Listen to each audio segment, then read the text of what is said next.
ஒரு வயசான ஆள் நிலத்தில் ஏறு உழுதுகிட்டு இருந்தாராம். கிழிஞ்சு போன ஒரு சின்ன துண்டை தான் இடுப்பில் கட்டியிருந்தாராம்.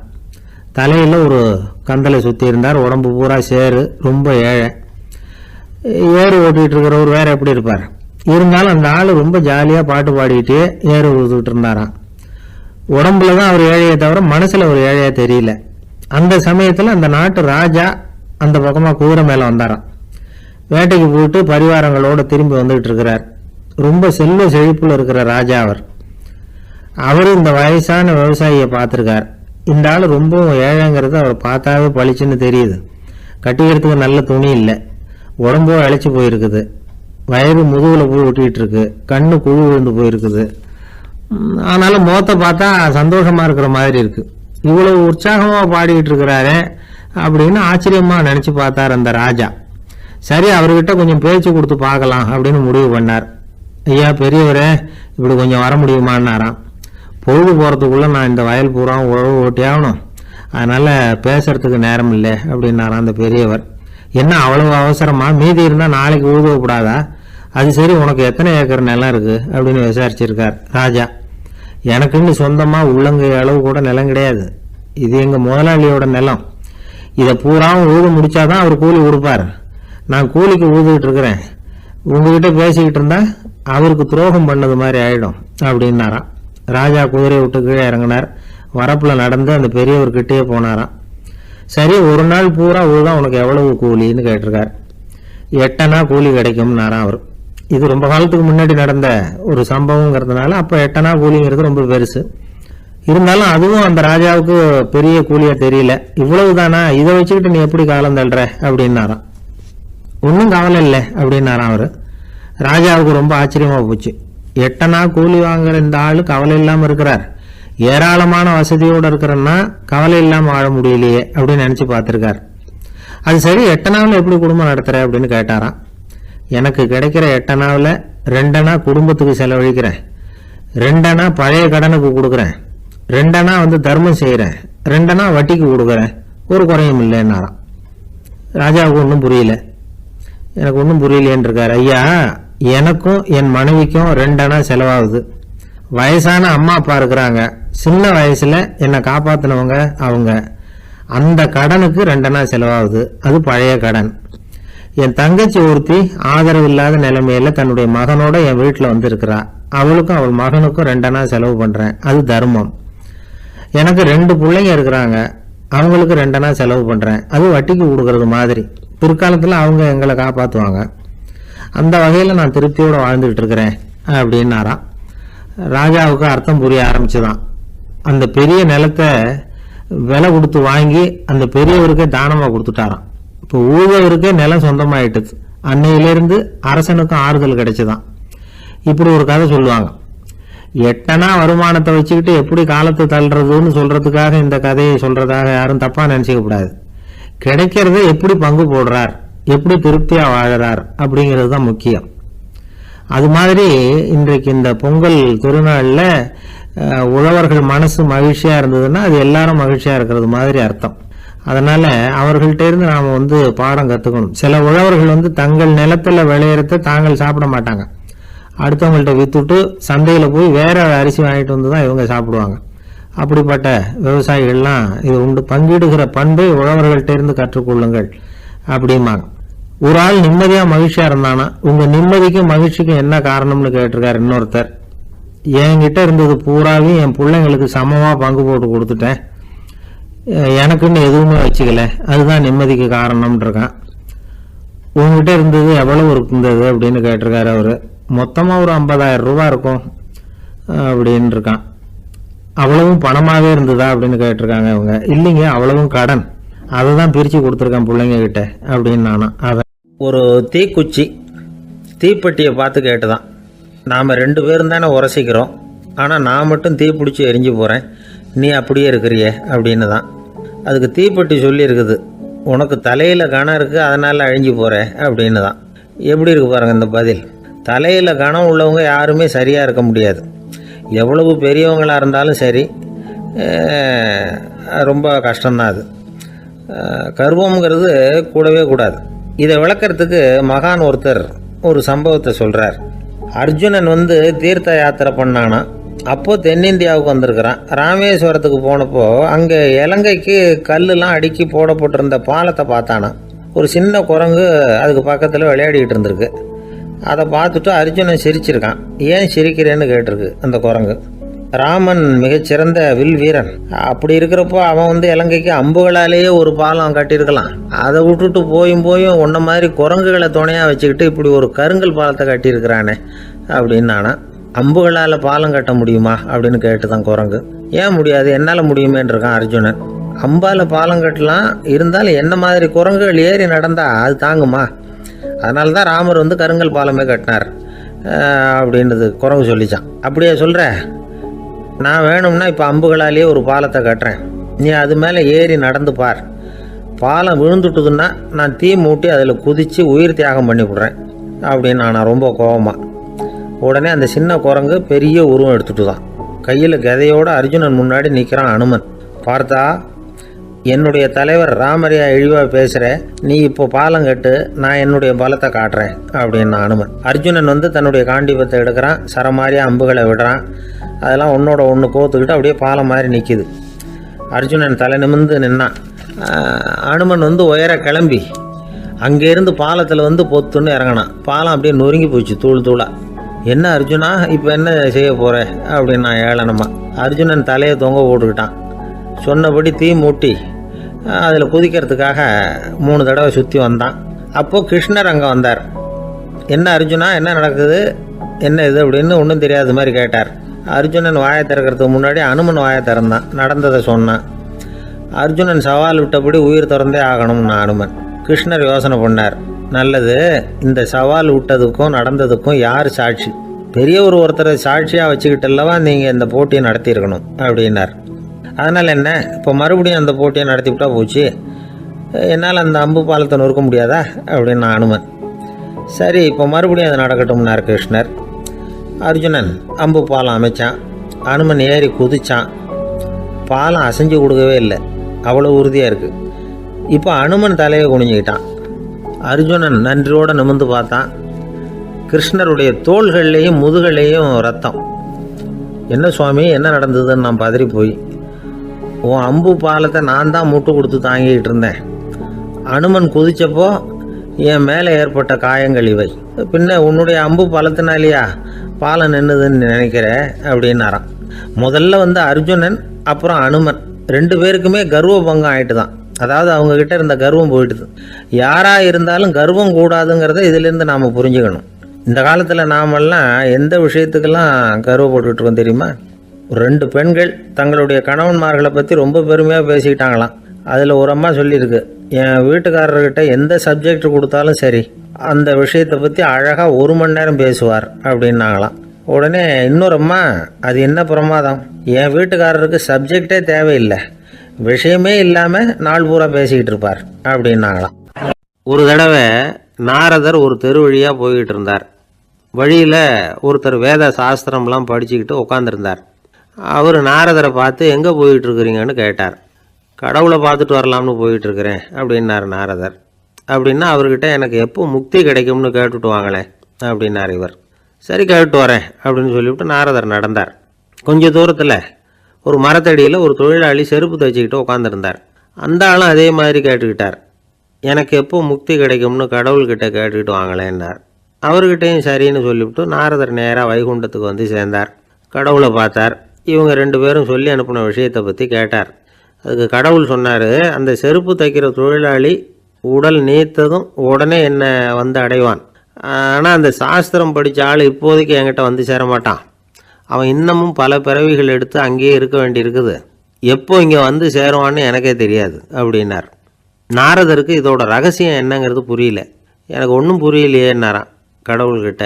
சீக்கிரம் புரிஞ்சுக்குவேன், நீ திரும்பி போகிறப்போ நான் இங்கே வைகுண்டத்தில் என்ன செஞ்சுக்கிட்டு இருக்கேன்னு கேட்டால், ஒரு ஊசியின் துவாரத்தில் ஒரு யானையை கோத்துக்கிட்டு இருக்கிறேன்னு அவங்கக்கிட்ட சொல்லு அப்படின்னார் கடவுள் சிரிச்சுக்கிட்டே. நாரதர் பூமிக்கு திரும்பினார். கடவுளை பார்த்தீங்களா, எப்படி இருக்கார் அப்படின்னு விசாரித்தார். வேத சாஸ்திரம் படித்தவர். ஓ பகவானா, அவர் யானையை ஊசியின் காதில் நுழைச்சிக்கிட்டு இருக்கிறார் பார்த்தேன்னார் நாரதர். ஊசி காதில் யானையா, அது எப்படி முடியும்? நீங்கள் சொல்கிறத நான் நம்ப மாட்டேன்னு விட்டார் அவர். சரி, இந்த ஆளுக்கு இறைவன் பேரில் நம்பிக்கை இல்லை அப்படிங்கிறத நாரதர் புரிஞ்சுக்கிட்டார். அடுத்தபடியாக அந்த தொழிலாளி இருந்த இடத்துக்கு போனார். இறைவனை பார்த்தீங்களான்னு கேட்டார் அவர். பார்த்தேன், ஒரு ஊசி துவாரத்தில் யானையை கோத்துக்கிட்டு இருந்தார் அப்படின்னு சொல்லிவிட்டு நாரதர் அந்த ஆள் முகத்தை கவனித்தார். அந்த தொழிலாளி இதை கேட்டுட்டு கொஞ்சம் கூட ஆச்சரியப்படலை. அவரால் முடியாத காரியம் கூட உண்டானார். என்ன இப்படி சொல்கிற, ஊசியின் துவாரத்தில் யானையை கோக்க முடியும்னு நீ நம்புறியா அப்படின்னு கேட்டார் நாரதர். நிச்சயமாக நம்புகிறேன்னார் அவர். அது எப்படி அப்படின்னு கேட்டார் இவர். இதோ பாருங்கள், நான் இந்த ஆலமரத்தடியில் தான் தினமும் உட்காந்துருக்கிறேன். தினமும் இந்த மரத்திலிருந்து எவ்வளவோ பழம் கீழே விழுது. இந்த பழத்தில் இருக்கிற ஒவ்வொரு விதையிலேயும் உள்ள ஒரு ஆலமரம் இருக்குது. ஒரு சின்ன விதைக்குள்ள ஒரு பெரிய ஆலமரம் இருக்க முடியுங்கிறப்ப ஊசி துவாரத்தில் கடவுள் யானையை நுழைய வச்சாருங்கிறத ஒத்துக்கிறதுல என்ன கஷ்டம் இருக்குது அப்படின்னு ரொம்ப சர்வசாதாரணமாக பதில் சொன்னாராம் அந்த தொழிலாளி. நாரதர் யோசனை பண்ணார். இந்த தொழிலாளி வேத சாஸ்திரங்களையெல்லாம் படிக்கலைன்னா கூட அறிவுபூர்வமாக சிந்தித்து இறைவனை நம்புகிறான். அதனால தான் கடவுள் இந்த ஆளுக்கு சீக்கிரம் முக்தி கிடைக்கும்னு சொன்னார் அப்படிங்கிறத புரிஞ்சுக்கிட்டாராம்.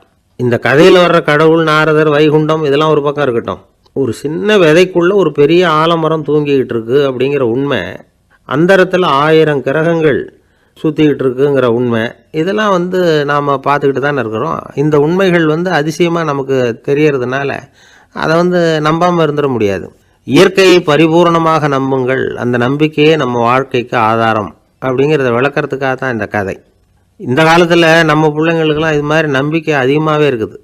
ஒரு நாள் ஒரு சின்ன பையன்கிட்ட கேட்டேன், ஏன்பா கடவுள் ஒரு பானைக்குள்ளே ஒரு யானையை நுழைய வச்சுட்டாருன்னு சொன்னால் அதை நீ நம்புவியா அப்படின்னு கேட்டோம். நம்புவேன் சார், அது ஒன்றும் பெரிய அதிசயம் இல்லைன்னா. எப்படிறான்னு கேட்டோம். எப்படின்னா அந்த பானை அந்த யானையை விட பெருசாக இருந்திருக்கும், அவ்வளவுதான் அப்படின்னு சொல்கிறான்.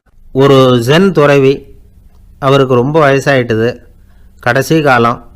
நண்பர்களெல்லாம் கூப்பிட்டார். நண்பர்களே, நான் வித்தியாசமான முறையில் சாகணும்னு ஆசைப்படுறேன், அதுக்கு ஏதாவது யோசனை சொல்லுங்களேன் அப்படின்னு கேட்டாராம். நண்பர்கள் சிரித்தாங்க. என்ன பேச்சு பேசுகிறீங்க, சாவறதுங்கிறது என்ன விளையாட்டுத்தனமான காரியமா அப்படின்னு கேட்டிருக்காங்க. அந்த துறவி கொஞ்ச நேரம் யோசனை பண்ணார். அப்புறம் கேட்டாராம், இது வரைக்கும் யாராவது நடந்துக்கிட்டே இறந்துருக்குறாங்களா அப்படின்னாராம். எல்லாரும் இல்லைன்னாங்களாம். ஒருத்தர் மட்டும் சொல்லியிருக்கார். அப்படியும் ஒருத்தர் இறந்துருக்கிறதாக ஒரு கதையில் படிச்சிருக்கிறேன், ஒரு ஞானியால் தான் அப்படியெல்லாம் செய்ய முடியும் அப்படின்னு அவர் சொன்னாராம். சரி, அப்படின்னா அந்த முறை நமக்கு வேணாம், நின்றுக்கிட்டே யாராவது உயிரை விட்டுருக்காங்களா அப்படின்னு விசாரித்தாராம். அப்படியும் ஒருத்தர் இறந்துருக்கிறார் அப்படின்னாங்களாம். மறுபடியும் அந்த துறவி யோசனை பண்ணியிருக்கிறார்.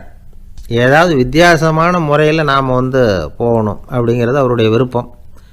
மனிதன் எப்படி வாழ்கிறானோ அப்படி இறப்பது தான் நல்லது. சரி, யாராவது தலைகீழாக யோகம் செய்யும் நிலையில் இறந்துருக்கிறாங்களா அப்படின்னு விசாரித்தாராம். நண்பர்கள் சிரித்தாங்க. தலைகீழாக நின்னபடி இறந்ததாக நாங்கள் கேள்விப்பட்டதே இல்லை, அது முடியாத காரியம் அப்படின்ட்டுருக்காங்க. இப்போ அந்த துறவிக்கு திடீர்னு உற்சாகம் வந்துட்டுது. உடனே எழுந்திரிச்சார், தலைகீழாக நின்னார், அப்படியே உயிரை விட்டுட்டார். அவ்வளோதான். அந்த மடாலயத்தில் ஒரே குழப்பம். எப்படி அவரை கீழே இறக்கி படுக்க வைக்கிறது அப்படின்னு புரியல. இப்படி உயிர் விடுறதை பற்றி அவங்க இது வரைக்கும் கேள்விப்பட்டதும் இல்லை. உண்மையிலேயே இவர் இறந்து தான் போனாராங்கிறதும் தெரியல. சோதித்து பார்த்தாங்க. இதய துடிப்பு, நாடி துடிப்பு எல்லாம் நின்று போயிருந்தது. இவர் எப்போவும் இப்படி தான், என்ன பண்ணுறது இப்போது அப்படின்னு சொல்லி எல்லாரும் குழம்பிக்கிட்டு இருக்கிற சமயத்தில் ஒரு பெரியவர் யோசனை சொன்னார். இந்த துறவியோட மூத்த சகோதரி பக்கத்து மடாலயத்தில் இருக்கிறாங்க, அவங்கள இங்கே அழைச்சிட்டு வந்தால் ஏதாவது வழி கிடைக்கும் அப்படின்னார். அந்த அம்மாவுக்கு 90 வயசு. அழைச்சிட்டு வந்தாங்க. ஒரு குச்சியை ஊன்றிக்கிட்டு அப்படியே மெதுவாக நடந்து வந்தாங்க. தம்பி, தலைகீழாக நின்று உயிர் விட்டு இறக்கிறத பார்த்தாங்க. தம்பின்னு கூப்பிட்டு பார்த்தாங்க, ஒன்றும் காணோம். உடனே என்ன பண்ணாங்க, தன்னுடைய கைத்தடியால் தம்பியோட உடலை ஒரு தட்டு தட்டினாங்க. ஏப்பா, சாகிறப்பவும் உன்னுடைய குறும்புத்தனத்தை விடலையா, இப்படியாடா சாகிறது, ஒழுங்காக செத்து தொலை அப்படின்னாங்களாம். அவ்வளவுதான். உடனே அந்த துறவி திரும்பி நேராக நின்னார். அக்கா, கோவப்படாத, நான் ஒழுங்காக சாகிறேன், எப்படி செத்தா என்ன, எல்லாம் எனக்கு ஒன்று தான் அப்படின்னு சொல்லிவிட்டு அப்படியே தரையில் படுத்து உயிரை விட்டாராம். அதுக்கப்புறம் அந்த அம்மா கோலை கையில் எடுத்துக்கிட்டு அப்படியே திரும்பி கூட பார்க்காம அவங்க பாட்டுக்கு போயிட்டாங்களாம். மரணத்தை ஒரு விளையாட்டாக ஆக்கிய அந்த துறவிக்கு வாழ்க்கையே ஒரு விளையாட்டாக தான் இருந்திருக்குது. எந்த நோக்கமும் இல்லாமல் செயல்படுறதுன்னா என்னங்கிறதும் அவருக்கு தெரிஞ்சிருக்குது. பயனை எதிர்பார்க்காம பணி செய்து வாழ்ந்து மறைந்த மகான் அவர். தம்முடைய தொழிலை விளையாட்டு போல செய்ய தெரிஞ்சவருக்கு வாழ்க்கையே ஒரு விளையாட்டாக மாறிடும். எல்லாமே விளையாட்டாகி விடுகிற போது மரணமும் விளையாட்டாகிவிடும் அப்படிங்கிறது தான் அந்த தத்துவம். ஆனால் அதுக்கு முன்னாடி உங்களுக்குள்ளே இருக்கிற உண்மையான நடிகனை நீங்கள் அடையாளம் கண்டுபிடிக்கணும். நீங்கள் நடிக்க வேண்டியதே இல்லை, நீங்கள் ஏற்கனவே நடிச்சுக்கிட்டு தான் இருக்கிறீங்க. நீங்கள் இந்த உண்மையை தெரிஞ்சுக்கணும், அவ்வளவுதான். இதுதான் ஞானிகளுடைய கருத்து. வாழ்க்கையை சரியாக புரிஞ்சுக்கிட்டால் எல்லாமே நடிப்புங்கிறது புரியும். கல்யாண பத்திரிக்கை அனுப்பியிருந்தேனே, ஏன்டா வரலன்னு கேட்டான் ஒருத்தன். வந்திருந்தேனே அப்படின்னானா இவன். டேய், ஏன்டா போய் சொல்கிற, நான் பத்திரிக்கையே உனக்கு அனுப்பலையே அப்படின்ட்டுருக்கான் அவன். அதுக்கு இவன் சொன்னானா, பத்திரிக்கை அனுப்புனேன்னு நீ போய் சொல்கிறப்போ கல்யாணத்துக்கு வந்தேன்னு நான் போய் சொல்லக்கூடாதா அப்படின்னானா. ஒரு காடு, நல்ல மரம்லாம் செழிச்சு இருந்தது. அப்படிப்பட்ட காட்டில் ஒரு சாது இருந்தார். அவர் எப்படின்னா எப்பவும் ஒரு மரத்தடியில் உட்காந்துருப்பார். ஏன்னா அவருடைய இருப்பிடமே அதுதான். அவர் என்ன பண்ணுவார், 3 கல் வச்சுருந்தார். செங்கல் மாதிரி இருக்கும், ஆனால் அதை விட கொஞ்சம் பெருசாக இருக்கும். எதுக்கு அந்த 3 கல்லுன்னா அதுதான் அவருடைய படுக்கை.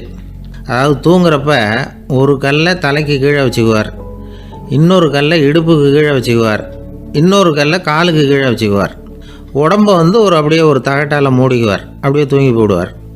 மழை பெய்யுதுன்னு வச்சுங்க, அவர் உடம்பு 3 கல் மேலே இருக்குதா, அதனால் தண்ணி அடியில் ஓடி போடும், உடம்பு நனையாது. மேலே தகடு இருக்கிறதுனால மழையும் உடம்புல படாது. அவர் தூக்கமும் கிடாது, நிம்மதியாக தூங்குவார். பகலில் அந்த 3 கல்லையும் ஒரு சேர ஒரு அடுப்பு மாதிரி வச்சு அது மேலே உட்காந்துக்குவார். அதனால் பாம்பு பூச்சி எதுவும் அவரை தொந்தரவு பண்ணுறதில்ல, அது பாட்டுக்கு நடந்து போயிடும். அவர் பாட்டுக்கு நிம்மதியாக இருப்பார். யாராவது எதையாவது கொண்டுகிட்டு கொடுத்தா அதை வாங்கி சாப்பிடுவார், அவ்வளவுதான். ஒரு நாள் அந்த நாட்டு அரசன் காட்டுக்கு வேட்டையாட வந்தான். அந்த வழியாக வந்தப்போ இந்த சாது படுத்துருக்கிறத பார்த்தான், பரிதாபப்பட்டான். ஐயோ பாவம், இவர் இப்படி இந்த கல் மேலே உடம்பை வச்சுக்கிட்டு தூங்குறாரு, என்ன பாடுபடுவார். இவரை நாம் அரண்மனைக்கு அழைச்சிட்டு போய் சுகமாக நிம்மதியாக இருக்கிறதுக்கு வழி செஞ்சு கொடுப்போம், அது ரொம்ப நல்லாயிருக்கும் அப்படின்னு நினச்சான். அப்படி நினச்சிக்கிட்டே அரண்மனைக்கு வந்துட்டான். அதுக்கப்புறம் ஒரு பல்லக்கையும் 2 சேவகர்களையும் காட்டுக்கு அனுப்பி அந்த சாதுவை மெதுவாக இங்கே அழைச்சிட்டு வந்துடுங்க அப்படின்னு சொல்லி அனுப்பி வச்சான். இவங்க போய் அவர்கிட்ட விவரத்தை சொன்னாங்க. எனக்கு என்னத்துக்கு அரண்மனை வாசம் அப்படின்னார். இருந்தாலும் மன்னர் உத்தரவு, நீங்கள் அவசியம் வரணும் அப்படின்னாங்க இவங்க. சரின்னு சொல்லிவிட்டு வேறு வழி இல்லாமல் புறப்பட்டார். புறப்படும் பொழுது என்ன பண்ணாருன்னா, மறக்காமல் அந்த 3 கல் ஒரு தகடு அதையும் எடுத்து பல்லக்கில் வச்சுக்கிட்டார். என்னத்துக்கு இதையெல்லாம் எடுத்து வைக்கிறாரு அப்படின்னு சொல்லி அவங்க யோசனை பண்ணாங்க. இருந்தாலும் அதை பற்றி ஒன்றும் கேட்கல. பேசாமல் அவரை அழைச்சிட்டு போய் அரண்மனையில் விட்டுட்டாங்க. அரசன் ஓடி வந்தான், வரவேற்றான், அறுசுவை உணவு படைத்தான். அவர் படுக்கிறதுக்கு தங்க கட்டில், பட்டு மெத்தை, இப்படி எல்லாம் ஏற்பாடு பண்ணி வச்சான். இங்கே படுத்து ஓய்வு எடுத்துங்க அப்படின்னு சொல்லிவிட்டு அவன் பாட்டு போயிட்டான். மறுநாள் காலையில் பார்க்குறான், சாது படுத்துருக்கிறார். எப்படி தெரியுமா, அந்த பட்டு மெத்தை மேலே 3 கல்லையும் வச்சு வழக்கம் போலவே அது மேலே படுத்துருக்கிறார். அதுக்கு மேலே தகடு. அரசன் பார்த்துட்டு அதிர்ச்சி ஆகிட்டான். என்ன சுவாமி இப்படி அப்படின்னா, சாது சொன்னார், எனக்கு தேவையும் இல்லை குறையும் இல்லை, எல்லா இடத்துலையும் எனக்கு ஒரே மகிழ்ச்சி தான் அப்படின்னார். மகிழ்ச்சிங்கிறது தங்க கட்டிலேயோ பட்டு மெத்தையிலேயோ இல்லை, அது மனசில் இருக்கிற ஒரு விஷயம். உண்மையான மகிழ்ச்சிக்கு வழி மனப்பக்குவம் அப்படிங்கிறது அந்த அரசனுக்கு புரிஞ்சுதான். இந்த காலத்தில் ஒரு சாமியார், அவரை தேடி ஒரு சீடன் வந்தான். என்னாச்சு தெரியுமா, சுவாமி எனக்கு நிம்மதி வேணும், அதுக்கு என்ன வழின்னு கேட்டான். சாமியார் நிமிர்ந்து பார்த்தார். அப்புறம் சொன்னார், நீ ஏகப்பட்ட பேர்கிட்ட கடன் வாங்கியிருக்கிற, அதையெல்லாம் திருப்பி கொடுத்தா தான் உனக்கு நிம்மதி கிடைக்கும்னார். இவனுக்கு ஆச்சரியம். அது எப்படி சாமி, அவ்வளவு கரெக்டாக நான் கடன் வாங்கினதை கண்டுபிடிச்சிங்க அப்படின்னா, உனக்கு கடன் கொடுத்து சாமியாராக போனதே நான் தான்ப்பா, அதனால தான் இந்த கதிக்கு வந்தேன். என்கிட்டயே நிம்மதிக்கு வழி கேட்குறியே, அதுதான்டா வேதனை அப்படின்னாராம் அவர். இருட்ட கண்டா பயம் உண்டாவதே அது ஏன், இப்படி ஒரு கேள்வியை ஒரு பெரியவர்கிட்ட கேட்டாங்க. அதுக்கு அவர் பதில் சொல்றார், மனிதனுடைய ஆதிகால வாழ்க்கையில் தொற்றி கொண்ட பயம் இது வேரூன்றி இருக்குது, இன்னமும் போகலை. 50,000 வருஷங்களுக்கு முன்னாடி மனுஷன் குகைகளில் வாழ்ந்தான். பகலில் பயம் இருக்காது, ராத்திரியில் மிருகங்கள் தாக்கும் கொல்லும், நிம்மதியாக தூங்க கூட முடியாது. அதனால் இந்த மனுஷனுக்கு இரவுன்னா மரணம், பயம் அப்படின்னு பழகி போச்சு. மனிதர்களுடைய எல்லா மனசையும் சேர்த்து மொத்தமாக ஒரு மனசு உண்டு. மனிதர்களுடைய நினைவு இந்த மொத்த மனசுல பதிஞ்சிருக்கு, பரவுது. இந்த மொத்த மனசுல இருட்டு பற்றிய பயம் பதிந்து நீடிக்குது அப்படிங்கிறார் அவர். இந்த காலத்துல இரவை பகலாக்கிறதுக்கு எவ்வளவோ விளக்குகள்லாம் வந்தாச்சு. ராத்திரியிலேயும் மிருகங்கள் தாக்குங்கிற நிலைமை இல்லை. பாதுகாப்பான வீடுகள், விலங்குகளும் விலகி போயிட்டு, விலங்குகள்லாம் விலகி போயிட்டு, வீடுகளும் பாதுகாப்பா இருக்குது. சரி, இருந்தாலும் அந்த பழங்கால பயம் இருட்டு பயம் இன்னமும் மனுஷனை விட்டு போகல. இன்னொரு விஷயம் என்னன்னா, இருட்டிலேருந்து வெளிச்சத்துக்கு வராத மனிதர்கள் இன்னைக்கு அதிகம். ஒரு ஆள் ஆற்றுக்கு மீன் பிடிக்கிறதுக்காக போனான், இன்னும் விடியல. அதுக்குள்ள வலையை எடுத்துட்டு கிளம்பி போயிட்டான். வெளிச்சம் வர்றதுக்கு முன்னாடியே போய் சேர்ந்துட்டான். விடிகிற வரைக்கும் என்ன பண்றது, சும்மா கரையிலேயே உட்காந்து காலாட்டிக்கிட்டு இருக்கிறான். காலில் ஏதோ ஒரு சின்ன மூட்டை தட்டுப்பட்டுது. இருட்டில் அது என்னன்னு சரியா தெரியல. மூட்டைக்குள்ள சின்ன சின்ன கல்லாம் நிறைஞ்சி இருக்குது. சும்மா பொழுது போகணுமேங்கிறதுக்காக இவன் அந்த மூட்டைக்குள்ள இருந்து ஒவ்வொரு கல்லா எடுத்து ஆத்துல வீசிக்கிட்டு இருக்கிறான். விடிகிற வரைக்கும் வேற வேலை இல்லைங்கிறதுனால எப்படி செஞ்சுக்கிட்டே உட்காந்துருக்கிறான்.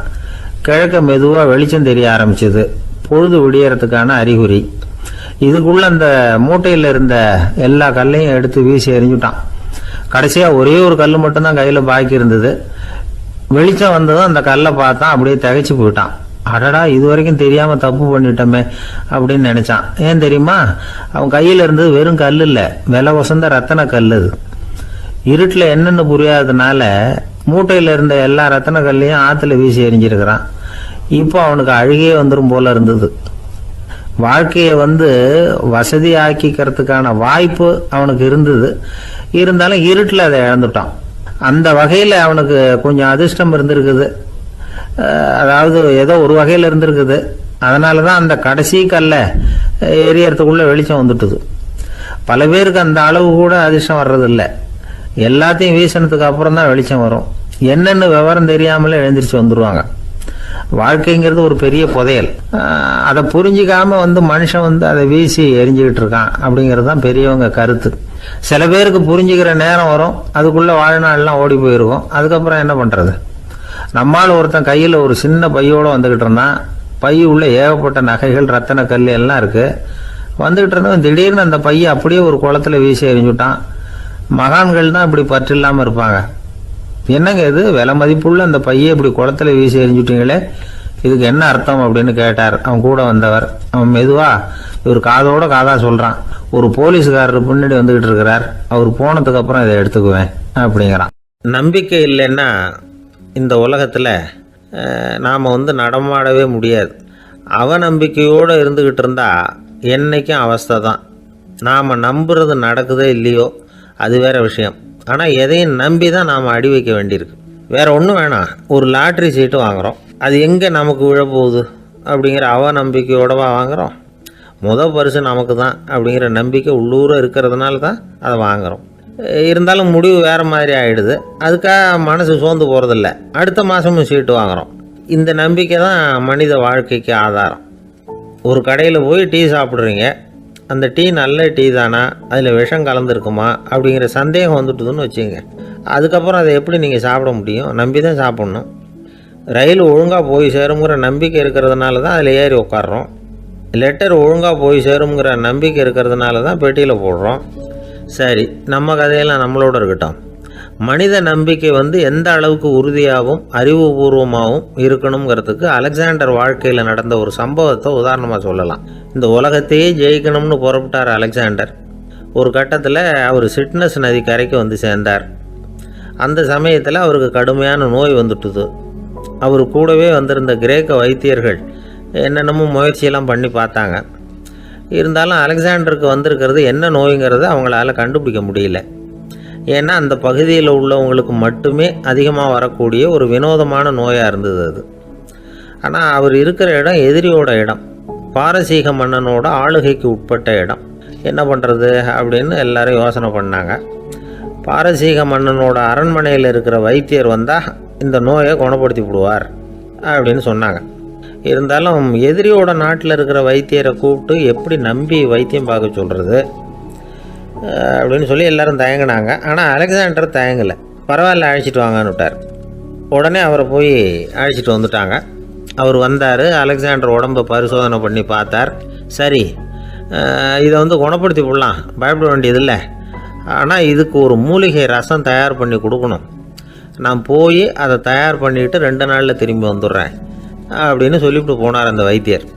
அதே மாதிரி 2 நாளில் திரும்பி வந்தார் மூலிகை ரசத்தோடு. இதுக்கு இடையில் அலெக்சாண்டரோட தளபதிகளில் ஒருத்தர் ரகசியமாக ஒரு எச்சரிக்கை கடிதம் கொடுத்து அனுப்பியிருக்கிறான். அதை வாங்கி என்ன விஷயம்னு பார்த்தார். இப்போ உங்ககிட்ட வந்திருக்கிற எதிரி நாட்டு வைத்தியரை நம்பாதீங்க, அவன் கொண்டுகிட்டு வந்திருக்கிற மூலிகை ரசத்தில் விஷம் கலந்துருக்குது அப்படின்னு அதில் எழுதியிருக்கு. அதை பார்த்தார் அலெக்சாண்டர். இருந்தாலும் கொஞ்சம் கூட அலட்டிக்கல. வைத்தியர் கொடுத்த மருந்தை வாங்கி கடகடன்னு குடிச்சுட்டு அதுக்கப்புறம் அந்த கடிதத்தில் இருந்த விஷயத்தை அந்த வைத்தியர்கிட்ட சொன்னார். வைத்தியர் தகைச்சு போயிட்டார். தன் மேலே அலெக்சாண்டர் வச்சிருக்கிற நம்பிக்கையை பார்த்து அவருக்கு ரொம்ப வியப்பு. வைத்தியர் உண்மையிலேயே நல்ல மருந்து தான் கொண்டுகிட்டு கொடுத்துருக்கிறார், அதில் விஷம்லாம் எதுவும் கலக்கலை. அதுக்கப்புறம் அலெக்சாண்டர் அந்த வைத்தியரை பார்த்து சொன்னாராம், நம்பிக்கைங்கிற அச்சாணியை ஆதாரமாக வச்சுக்கிட்டு தான் இந்த உலகம் சுற்றிக்கிட்டு இருக்குது. எனக்கு எதிரியாக இருந்தாலும் பாரசீக மன்னர் ரொம்ப பெரியவர்.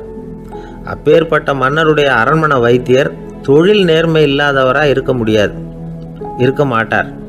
அப்படி இருந்தால் அவரை அரண்மனை வைத்தியராக வச்சிருக்கவே மாட்டாங்க அப்படின்னு நம்பினேன். என்னுடைய நம்பிக்கை வீண் போகலை அப்படின்னாராம். இதுதான் மானுட நம்பிக்கைங்கிறது. இந்த காலத்துலேயும் இது மாதிரி இந்த மானுட நம்பிக்கையை ரொம்பவும் சாமர்த்தியமாக கையாளுகிற கெட்டிக்காரங்க சில பேர் இருக்கிறாங்க. இந்த காலத்து குரு, அவருக்கு ஒரு சிஷ்யன். குரு முன்னாடி அந்த சிஷ்யன் ரொம்ப பணிவாக நின்று, குருவே, உங்கள் கையால் விஷத்தை கொடுத்தாலும் அதை வாங்கி மடமடன்னு குடிச்சிருவேன் அப்படின்னா. உன்னுடைய குரு பக்தியை மெச்சினேன் அப்படின்னார் குரு. அதுக்கு அந்த சிஷ்யன், அப்படி இல்லை குருவே, உங்ககிட்ட சிஷ்யனாக இருக்கிறத விட உங்கள் கையால் விஷத்தை வாங்கி குடிச்சு விடுறது ரொம்ப நல்லது, அதனால தான் அப்படி சொன்னேன் அப்படின்னா. ரொம்ப நாளைக்கு முன்னாடி ஒரு நாள் கோவலன் நாடகம் நடந்தது. எங்கள் மதுரையில் நடந்தது. அதில் ஒரு முக்கியமான கட்டம். கண்ணகி கிட்ட சிலம்பை வாங்கிக்கிட்டு அதை விற்கிறதுக்காக மதுரை நகருக்கு புறப்படுறான் கோவலன். அந்த சமயத்தில் கண்ணகி பாடுற மாதிரி ஒரு நாடக பாடல் நாடக ஆசிரியர் எழுதினது. அது என்ன பாட்டுன்னா, மா பாவியோர் கூடி வாழும் மதுரைக்கு மன்னா போகாதீர் என்று அப்படின்னு ஆரம்பிக்கும் அந்த பாட்டு. இதுதான் அந்த பாட்டு. இதை கண்ணகி மேடையில் பாடின உடனே கூட்டத்தில் சலசலப்பு. நம்ம ஊர்லேயே நமக்கு முன்னாடியே நின்றுக்கிட்டு மா பாவியோர் கூடி வாழும் மதுரை அப்படின்னு சொல்கிறாங்களே, என்ன தைரியம் அப்படின்னு எல்லாம் குழப்பம் பண்ண ஆரம்பிச்சிட்டாங்க. மக்கள் சத்தம் போட ஆரம்பிச்சிட்டாங்க. எதிர்ப்பு குரல் அது பாட்டுக்கு வர அதிகமாக போட்டுது. கொண்டுக்கிட்டு வா அந்த நாடக ஆசிரியரை, எழுதுனது யார் அப்படின்னு ஒரே சத்தம், கூச்சல். வேறு வழி இல்லை. மெதுவாக மேடைக்கு வந்தார் அந்த நாடக ஆசிரியர். 4 பக்கத்திலிருந்தும் கேள்வி கணைகள். மக்களை பார்த்து கொஞ்சம் அமைதியாக இருங்கோ அப்படின்னு சொல்லிவிட்டு தன்னுடைய விளக்கத்தை சொல்ல ஆரம்பித்தார் அந்த நாடக ஆசிரியர். மா அப்படின்னு சொன்னால் திருமகளாகிய லட்சுமி அப்படின்னு அர்த்தம். பா அப்படின்னா கலைமகளாகிய சரஸ்வதி. வி அப்படின்னா மலைமகளாகிய பார்வதி. மா பாவியோர் அப்படின்னா திருமகளும் கலைமகளும் மலைமகளும், இவங்க மூவரும் அப்படின்னு அர்த்தம். இந்த 3 பேரும் வாழ்கின்ற மதுரை புனிதம் நிறைந்தது, சகல செல்வங்களும் நிறைஞ்சது. அப்படிப்பட்ட ஊரில் நான் அணிந்து கொள்ளும் இந்த சாதாரண சிலம்பை யார் வாங்கிக்குவாங்க அப்படிங்கிற எண்ணத்தோடு தான் கண்ணகி அப்படி சொல்கிறா. அதை நினச்சி தான் நான் எழுதினேன். ஆகவே மதுரையை ரொம்ப சிரமப்படுத்தணும், ரொம்ப மோசமாக எழுதணும் அப்படிங்கிற எண்ணம்லாம் எனக்கு கிடையாது. பெருமைப்படுத்தணும்னு நினச்சி தான் அப்படி எழுதினேன் அப்படின்னு விளக்கம் கொடுத்தாராம். இந்த விளக்கத்தை கேட்டதும் எல்லாரும் ரொம்ப சமாதானம் ஆகிட்டாங்களாம். இப்படி விளக்கம் கொடுத்த அந்த நாடக ஆசிரியர் யார் தெரியுமா? அவர் தான் தமிழ் நாடக உலகின் முதல் ஆசான் சங்கரதாஸ் சுவாமிகள். அவருக்கு நகைச்சுவை உணர்வும் அதிகம். 1920ஆம் ஆண்டு திருநெல்வேலியில் அவர் தங்கியிருக்கிறார் நாடகம் நடத்துறதுக்காக. அவர் தங்கியிருந்த வீட்டில் கொசு மூட்டைப்பூச்சி அதிகமாக இருந்திருக்கு. அவரால் தூங்கவே முடியல. அவர் அனுபவித்த தொல்லைகள் ஒரு பாட்டாக உருவாச்சு. வேடிக்கையாக ஒரு பாட்டு எழுதினாராம். மூட்டையும் கொசுவும் ஒரு வீட்டிலே மீட்டிங் போட்டால் முன்னே நிற்க யாரால் முடியும்? கொசு மோகன ராகம் போல சத்தம் போட்டு முன்னே நின்று செய்திடும் யுத்தம். இதை மறுநாள் நாடகத்தில் கோமாளி வேஷம் போட்ட ஒரு சிறுவனை விட்டு பாட வச்சிருக்காரு. எல்லாரும் சிரித்து ரசித்தாங்களாம். சங்கரதாஸ் சுவாமிகள் கல்யாணமே பண்ணிக்கல, துறவி மாதிரியே வாழ்ந்திருக்கார். தமிழ் நாடக கலைக்கு தன்னையே அர்ப்பணம் பண்ணிக்கிட்டவர் அவர். 1922 நவம்பர் மாதத்தில் ஒரு நாள் புதுச்சேரியில் அவர் வாழ்க்கை முடிஞ்சுது. அப்போ அவருக்கு வயசு 55. சங்கரதாஸ் சுவாமிகள் நாடக ஆசிரியர் மட்டும் இல்லை, மேடை நாடக இயக்குனர், தயாரிப்பாளர், அவரே ஒரு சிறந்த நடிகர். ஒரு தடவை சாவித்திரி நாடகத்தில் இவர் யமதர்மனாக வேஷம் போட்டு நடிச்சிருக்கிறார். நாடகம் பார்த்துக்கிட்டு இருந்த கருவுற்ற ஒரு பெண்மணிக்கு பயத்தினால அங்கேயே குழந்தை பிறந்துட்டு தான். அந்த நிகழ்ச்சிக்கு அப்புறம் இவர் இந்த வேஷம் போடுறப்போலாம் ஜனங்களுக்கு முன்கூட்டியே எச்சரிக்கை கொடுக்க ஆரம்பிச்சிருவாராம். அதாவது அப்படி யாராவது பயப்படுறவங்க இருந்தால் கொஞ்சம் கண்ணை மூடிங்க அல்லது எழுந்திரிச்சு போடுங்கன்னு. நடிப்புன்னா அப்படிலாம் இருக்கணும். இந்த காலத்தில் நடிகர் ஒருத்தர் சொன்னார், சார், நான் இந்த நாடகத்தில் நடிக்கிறப்போ முகத்தில் நவரசங்களையும் காட்டி நடித்தேன், உணர்ச்சிகளை எல்லாம் நல்லா காட்டி நடித்தேன். அப்படி இருந்து ஜனங்கள் கல்லை எடுத்து மேடையில் வீசிவிட்டாங்க சார் அப்படின்னார். நாடகத்தில் உங்களுக்கு என்ன வேஷம் அப்படின்னு கேட்டாங்க. அது செத்து கிடக்கிற பணமாக நடித்தேன் சார் அப்படின்னார்.